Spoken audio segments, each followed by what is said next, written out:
داعی حق داعی دین داعی ایمان ہے، نام ہے دارالعلوم احیاء سنت شان ہے۔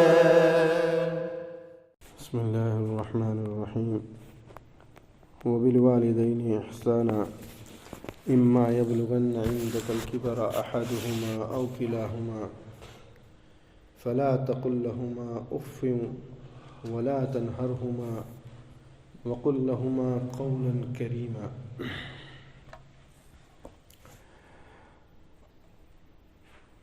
سوال یہ ہوتا ہے کہ اگر والدین دنیا سے ناراض ہو کر چلے گئے، یا تو اولاد کو آخرت کی فکر نہیں تھی، یا پھر اولاد جو ہیں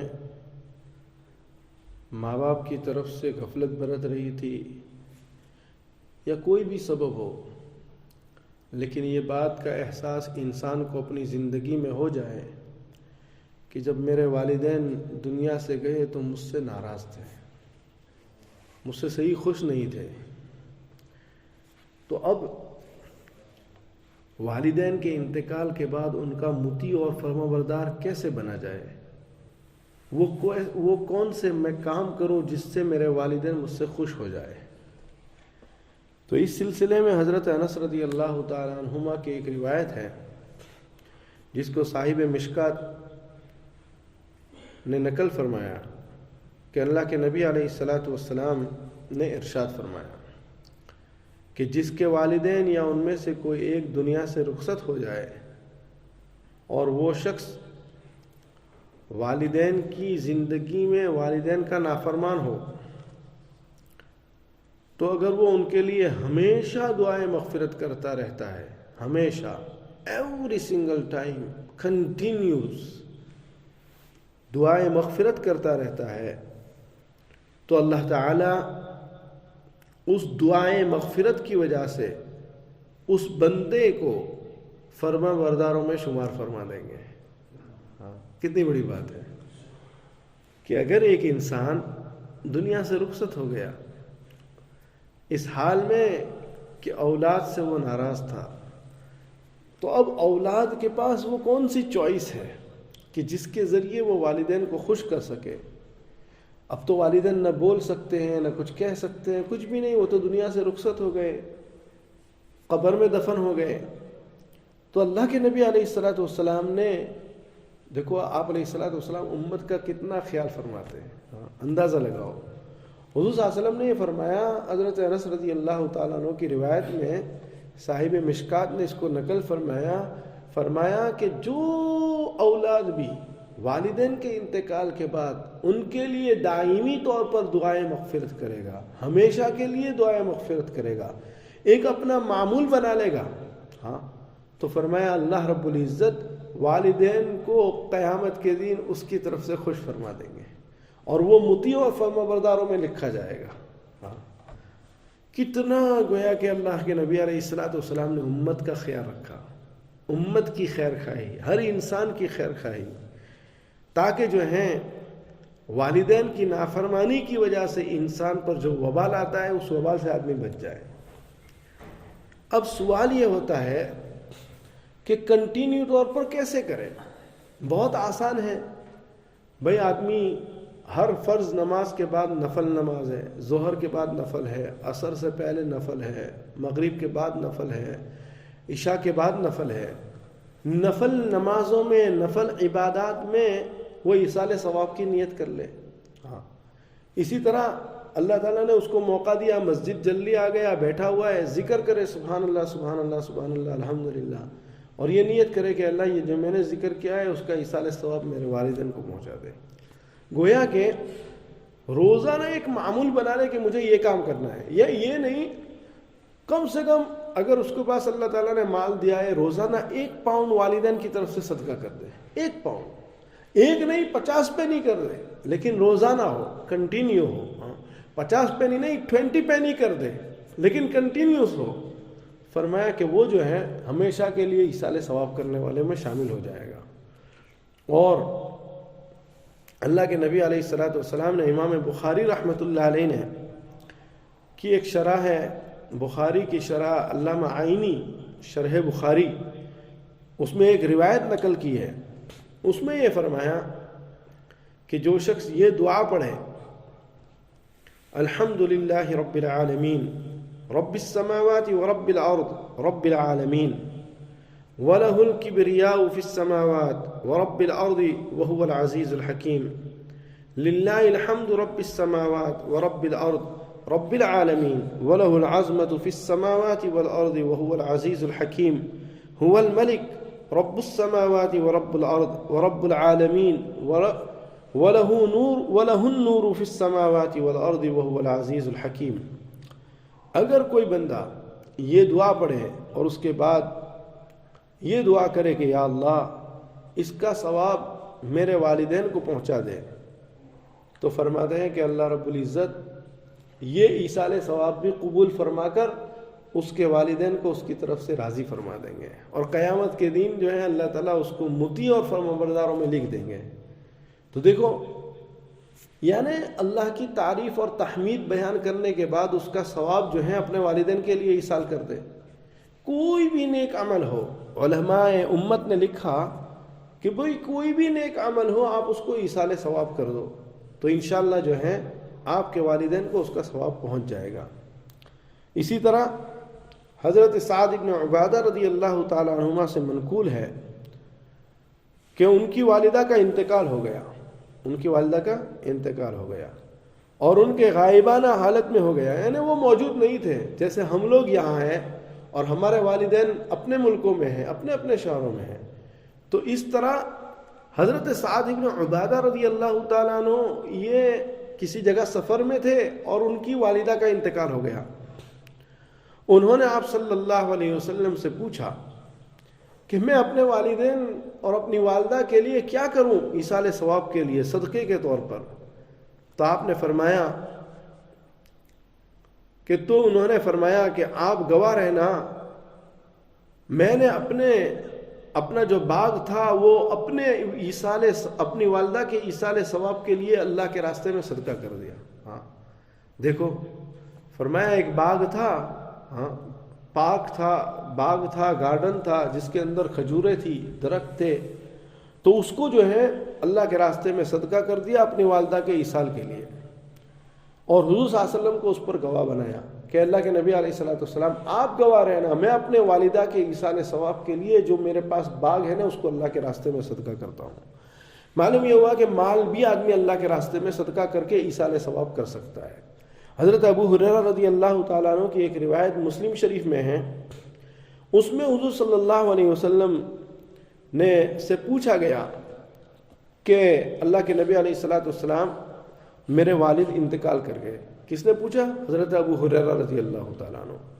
انہوں نے کہا اللہ کے نبی علیہ الصلوۃ والسلام میرے والد تو دنیا سے چلے گئے اور کوئی وصیت بھی نہیں کی ہے، کچھ وصیت نہیں کی ہے، ہاں تو کیا میں ان کے جانب سے صدقہ کروں تو ان کو پہنچ جائے گا؟ آپ صلی اللہ علیہ وسلم نے فرمایا ہاں آپ ان کی طرف سے صدقہ کرو، ان کو ایصال ثواب پہنچ جائے گا۔ معلوم یہ ہوا اس روایت کے مطابق کہ اگر مرنے والا دنیا سے جانے سے پہلے کوئی وصیت کر جائے کہ بھئی فلانی مسجد میں دے دو، فلانے مدرسے میں دے دو، تو اس کے مال کے 3 حصے کیے جائیں گے۔ ایک حصہ جو ہے وہ اس کی وصیت کے مطابق وہاں دے دیا جائے گا، مسجد ہے، مدرسہ ہے، خانقاہ ہے، نیک جگہ ہے، جہاں اچھی جگہیں ہیں وہاں اگر اس نے وصیت کی ہے تو اس کا وہ مال وہاں دے دیا جائے گا، اور جو 2/3 مال باقی بچا وہ پھر اولاد کا ہوگا، وہ بھی جو بھی اس کے پیچھے جو ہے ورثہ چھوڑ کر گیا ہے ان کے اندر تقسیم ہوگا۔ مثال کے طور پر مرنے والا اپنے پیچھے بیوی کو چھوڑ کر گیا، بیٹوں کو چھوڑ کر گیا، بیٹیوں کو چھوڑ کر گیا۔ اب شریعت کیا کہتی ہے؟ شریعت یہ کہتی ہے کہ جو مال چھوڑا ہے اس نے، اس مال میں کا 8واں حصہ بیوی کو دے دیا جائے گا۔ اگر شوہر کا انتقال ہوا ہے تو جتنا مال شوہر نے چھوڑا ہے اس کا 8 حصے کریں گے اور وہ 8واں حصہ تو بیوی کو مل جائے گا۔ ہاں، اس کے بعد جو 7 حصے بچے ہیں ابھی، ان 7 حصوں میں لڑکے کے 2 حصے سمجھے جائیں گے اور لڑکی کا 1 حصہ. مثال کے طور پر کسی کے 2 لڑکے ہیں 3 بیٹیاں ہیں، ہاں، تو یہ کتنے ہو گئے؟ لڑکے کا 4 یعنی 2 اور 2 تو 4 حصے ہو گئے، اور لڑکی 1 تو 3 حصے، تو 7 حصے ہو گئے. اب اگر مرنے والا گویا کہ یوں سمجھ لو کہ 1,00,000 پاؤنڈ چھوڑ کر گیا، 1,00,000 پاؤنڈ چھوڑ کر گیا. اب 1,00,000 پاؤنڈ کا جو 8واں حصہ ہے وہ 12,500 پاؤنڈ ہے. 12,500 پاؤنڈ تو جو ہے نا وہ بیوی کو مل جائے گا، یہ اس کا ہے. اب جو باقی کے جو بچے ہیں 88,500 اس کے 7 حصے کیے جائیں گے. اس کے کتنے حصے کیے جائیں گے؟ 7 حصے. 12 7 84 یعنی اس میں پھر جو ہے 12,000 اور کچھ اوپر آئیں گے، تو ہر بہن کو، ہر بیٹی کو 12,000 دیے جائیں گے. اس کے جو اوپر ہے 500 کے پھر 7 حصے کر لیے جائیں، اس میں جو بچے وہ بھی اس میں جوائنٹ کر دو، اور بھی 12 دو 24,000 جو ہیں وہ ان کو آ جائیں گے، اپنے بیٹوں کو. اس طرح شریعت کے مطابق جو ہے یہ حصہ کرنا ہے. اگر کوئی آدمی اپنی بہن کو حصہ نہیں دیتا وہ قیامت کے دن پکڑا جائے گا. اس لیے کہ یہ اللہ کا حکم ہے. جیسے نماز اللہ کا حکم ہے، اسی طرح بہن کو حصہ دینا یہ اللہ کا حکم ہے. بیٹیوں کو باپ کے ذمے ہے کہ بیٹیوں کو بھی حصہ دے، اور بھائی کے ذمے ہے کہ اپنی بہن کو بھی حصہ دے. تو یہ اللہ کا حکم ہے. جیسے نماز اللہ کا حکم، روزہ اللہ کا حکم، زکوٰۃ اللہ کا حکم، اسی طرح بہنوں کو حصہ دینا یہ اللہ کا حکم، بیٹیوں کو حصہ دینا یہ اللہ کا حکم. اگر خدا نہ خواستہ اگر کوئی باپ یہ کہے کہ بھائی میرے مال میں سے میری بیٹیوں کو حصہ نہیں دینا ہے، تو قبر میں پہنچتے ہی جو ہے عذاب شروع ہو جائے گا. اس لیے کہ یہ اللہ کے حکم کو وہ توڑ کر آیا ہے. ہاں، اس لیے ماں اور باپ میں سے کسی کا انتقال ہو جائے اور بھائی میں سے کوئی بڑا بھائی ہے تو اس کو چاہیے کہ وہ اپنی بہنوں کا پورا حصہ دے. اور بعض دفعہ لوگ کیا کہتے ہیں، میرے باپ نے منع کیا ہے کہ بھئی میری بیٹیوں کو حصہ نہیں دینا ہے. اگر باپ نے منع کیا ہے تو وہ تو قبر میں بھگتے گا، لیکن بیٹے کے لیے پھر بھی جائز نہیں ہے کہ وہ جو ہے باپ کے کہنے کی وجہ سے جو ہے بہنوں کو حصہ نہ دے. بیٹے کے اوپر پھر بھی لازم اور فرض ہے کہ وہ اپنی بہنوں کو حصہ دے. ہاں، اپنی بہنوں کو حصہ دے. لہذا یہ بات کو اچھی طرح سمجھ لینا چاہیے کہ بھئی جو حکم شریعت مطہرہ نے ہمیں دیا ہے، ہم اس حکم میں کسی قسم کی کوئی کمی کوتاہی نہیں کریں گے. ہاں، اللہ تعالیٰ ہمیں اس کی سمجھ نصیب فرمائے. تو دیکھیے یہاں پر اللہ کے نبی علیہ السلام سے حضرت ابو ہریرہ رضی اللہ تعالیٰ عنہ نے سوال کیا کہ اللہ کے نبی علیہ السلام، میرے والد تو دنیا میں نہیں رہے، دنیا سے چلے گئے، لیکن کوئی وصیت نہیں کی. ان کو حق تھا کہ وہ اپنے مال میں وصیت کرتے 1/3 مال کی، لیکن انہوں نے وصیت نہیں کی. لیکن اب میں چاہتا ہوں کہ میرے والد کے لیے ایصال ثواب کے لیے کچھ کر دوں. تو حضور نے فرمایا کہ ہاں، تم جو چاہو اپنی طرف سے اپنے والدین کی ایصال ثواب کے لیے کر سکتے ہیں. بہرحال اللہ تعالیٰ جو ہے ہمیں بھی اس کی توفیق عطا فرمائے.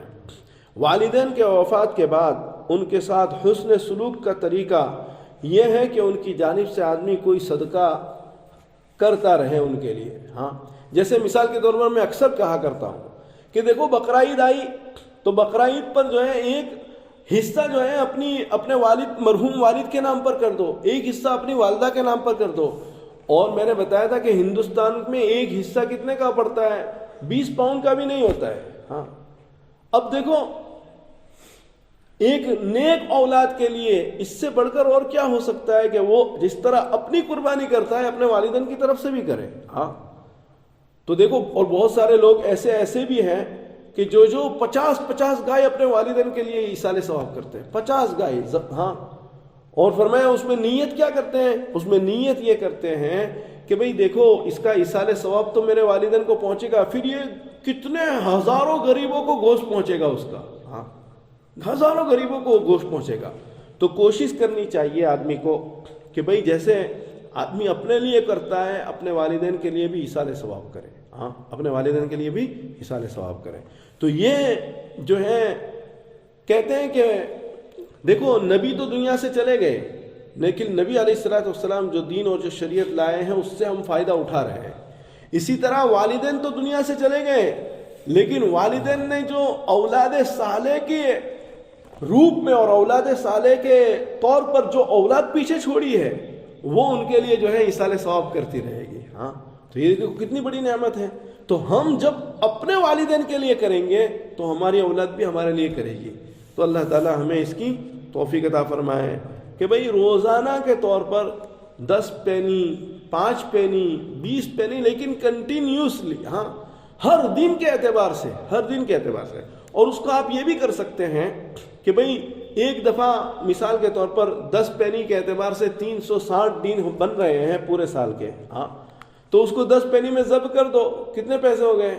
36 پاؤنڈ. ہاں 36 پاؤنڈ ایک دفعہ نکال کر ایصال ثواب کے لیے دے دو کہ یہ اپنے والدین کے لیے 10 پینی کے اعتبار سے ایک سال کے میں نے دے دیے. ہاں تو دیکھو یہ پورے سال اس طرح آدمی جو ہے حساب کے ساتھ جو ہے اللہ کے راستے میں صدقہ کرے تو انشاءاللہ جو ہے یہ بہت زیادہ جو ہے فائدہ مند رہے گا انسان کی زندگی کے لیے بھی اور مرنے کے بعد بھی جو ہے, اور وہ پھر والدین کے لیے بھی جو ہے بہت بڑا باعث اجر اور باعث ثواب ہے. اسی طرح والدین کے ساتھ ایک اور حسن سلوک ان کے مرنے کے بعد کیا یہ ہے کہ بھائی والدین نے بہت محنت کی, بہت کوشش کی, لیکن بچوں کے لیے مکان خریدا, اور بچوں کے لیے مکان خریدا یا بچوں کے لیے کوئی چیز خریدی, لیکن اتنی وفا نہیں ہوئی والدین کی زندگی میں کہ وہ اس قرض کو پورا کر سکے, اس قرض کو پورا کرے اور ادا کرے. اب جو ہے نیک صالح اولاد کے ذمے یہ ہے کہ وہ اپنے والد کے قرض کو ادا کر دے. ہاں والد کے قرض کو ادا کر دے. مثال کے طور پر عامتاً تو لوگ یہ کہتے ہیں انتقال کے وقت کہ بھئی جو ہے اگر میرے والد کا یا میرے مرنے والے کا کوئی نہ کوئی اگر کسی پر کوئی قرض ہو تو وہ مجھ سے آ کر لے لے. ہاں مجھ سے آ کر لے لے. تو اس طرح جو ہے فرمایا کہ اپنے رشتہ داروں میں بھی پوچھ لینا چاہیے کہ بھئی میرے والد کے اوپر آپ کا کوئی قرض تو نہیں ہے. ہاں اگر کوئی جھوٹ بھی کہہ دے تب بھی اس کو دے دو, آپ کو یہ صدقے کا ثواب آپ کو مل جائے گا پھر بھی. ہاں کوئی جھوٹ بھی کہہ دے. ایک آدمی اچھی طرح مجھے پتا ہے کہ ایک آدمی کے انتقال کے بعد اس آدمی نے اس کے باپ کے دوست کو پوچھا کہ بھئی فلانا صاحب دنیا سے گئے, آپ کے کچھ پیسے تو دینے نہیں تھے. ہاں حالانکہ وہ مرنے والا کسی کی ایک پینی نہیں رکھتا, کسی کی ایک پینی نہیں رکھتا. اس نے بھی کہا چلو یہ موقع اچھا ہے. کہا ہاں 30,000 روپے جو ہے نا وہ مجھے ان سے لینے ہیں. ہاں وہ مجھے ہنسی بھی آئی جب اس نے اس کو بتایا اور اس بندے نے مجھے بتایا. کوئی مسئلہ نہیں, آپ دے دو, انشاءاللہ یہ بھی آپ کو صدقے کا ثواب ملے گا. ہاں اور دوسرا یہ ہے کہ آپ اس بندے کو بھی معاف کر دو, وہ جھوٹ بول رہا ہے, ہمیں بھی پتا ہے کہ وہ جھوٹ بول رہا ہے, لیکن اسے بھی معاف کر دو, اس لیے کہ جو ہے اجر کا دینے والا اللہ تعالیٰ ہے. آپ کو اس اعتبار سے 2 ثواب مل گیا. ایک تو اس بندے کے جھوٹ کو معاف کر دیا آپ نے, اور دوسرا یہ جو 30,000 دیے ہیں وہ آپ نے اپنے والد کے ایصال ثواب کے لیے دیے ہیں, لہذا آپ کے لیے ڈبل ثواب ہو گیا. تو اس لیے دنیا میں اس طرح کے لوگ بھی ہوتے ہیں, لیکن جو ہے ہمیں اپنی نیتوں کو بڑا رکھنا ہے, اپنے دل کو صاف رکھنا ہے. ہاں 20-30 پاؤنڈ کے اندر 30 پاؤنڈ 350 پاؤنڈ میں اندر آدمی کچھ جو ہے غریب اور فقیر نہیں ہو جاتا, بلکہ جو ہے اللہ کے لیے جب دیتا ہے تو اللہ تعالیٰ برکت ہی دیتا ہے. تو فرماتے ہیں امام اوزاعی رحمۃ اللہ علیہ فرماتے ہیں کہ مجھے یہ روایت پہنچی ہے کہ جس نے زندگی میں اپنے ماں باپ کو ستایا, پھر ان کی طرف سے جو ذمہ میں قرض تھا ادا کر دیا, اور ان کے لیے مغفرت کی دعا کی, اور ان کی رعایت کرتے ہوئے کسی کو گالی نہ دی, تو اس کو حسن سلوک کرنے والوں میں لکھ دیا جائے گا. دیکھو کتنی بڑی بات ہے. ہاں کہ ماں باپ کے ساتھ حسن سلوک کرنے والوں میں اس بندے کو لکھ دیا جائے گا. ہاں امام اوزاعی بہت بڑے امام ہیں, اپنے وقت کے فقیہ گزرے ہیں. ہاں اور فرمایا کہ جس نے زندگی میں ماں باپ کے ساتھ حسن سلوک کیا, ان کے مرنے کے بعد جو ذمے میں قرض تھا ادا نہ کیا, اور نہ ان کے لیے استغفار کیا, اور گالی وغیرہ کا کام بھی کیا, تو والدین کے ستانے والوں میں لکھ دیا جائے گا. ہاں یہ بھی دیکھو کہ بھئی ایک آدمی جب تک ماں باپ زندہ تھے بہت اچھا رہا, بہت اچھا ان کے ساتھ حسن سلوک کیا, لیکن ماں باپ کے انتقال کے بعد ماں باپ کے اوپر جو قرضہ تھا اس کو ادا نہیں کیا. بھئی ماں باپ کے اوپر جو قرضہ تھا وہ ادا نہیں کیا, اور پھر کیا ہے, پھر جو ہے ماں باپ کے لیے استغفار بھی نہیں کرتا ہے. بس جب تک حیات تھا وہاں تک سلام کرتا رہا, جب دنیا سے رخصت ہو گئے تو نہ ان کے لیے استغفار کی دعا نہ کچھ نہیں. ہاں اور جو ہے ماں باپ کے ملنے والوں کو گالیوں بھی دیتا رہا. تو فرمایا ایسا شخص چاہے والدین کی حیاتی میں تو وہ اچھا تھا، لیکن اب وہ نافرمانوں میں لکھ دیا جائے گا، نافرمانوں میں لکھ دیا جاتا ہے۔ تو اس لیے اللہ ہماری حفاظت فرمائے، ہمیں نیک لوگوں میں ہمیشہ رکھے، اور نیکوں کی صحبت ہمیں نصیب فرمائے، برائی اور بدی اور برائی سے ہماری حفاظت فرمائے۔ اللہم صلی علی محمد وعلی آل محمد کما صلیت علی ابراہیم وعلی آل ابراہیم انک حمید مجید۔ الہ العالمین ہمیں ان لوگوں میں شامل فرما لے، اے اللہ جو لوگ اپنے والدین کے لیے ایصال ثواب کرتے رہتے ہیں، ان کے لیے جو ہیں اے اللہ صدقہ کرتے رہتے ہیں، ان کے لیے ہدیہ بیچتے رہتے ہیں، اے اللہ دنیا میں اگر ماں باپ ہوتا آدمی ان کے لیے ہدیہ لے جاتا ہے، ان کے مرنے کے بعد تیرے راستے میں دینا اور خرچ کرنا، اے اللہ یہ ان کے لیے ہدیہ ہے، اگر ان کی طرف سے دیا جائے، ان کے ایصال ثواب کے لیے دیا جائے تو یہ ان کے لیے ہدیہ ہے۔ اے اللہ یقیناً جیسے زندہ آدمی گفٹ سے اور ہدیہ دینے سے خوش ہوتا ہے، اسی طرح مردہ آدمی ایصال ثواب سے خوش ہوتا ہے۔ اے اللہ بے شک خوش ہوتا ہے۔ اے اللہ تو ہمیں اس طرح کے اعمال کرنے کی توفیق عطا فرما۔ اے اللہ ہمارے تمام مرحومین مرحومات کی مغفرت فرما۔ یہ جو ہم نے دین کی باتیں سنی ہیں، اللہ تمام کو اس کا ایصال ثواب اور تمام کو اس کا ثواب پہنچا، اور ہمیں اس پر عمل کی توفیق عطا فرما۔ ربنا تقبل منا انك انت السميع العليم وتب علينا يا مولانا انك انت التواب الرحيم۔ سبحان ربك رب العزة عما يصفون۔ حق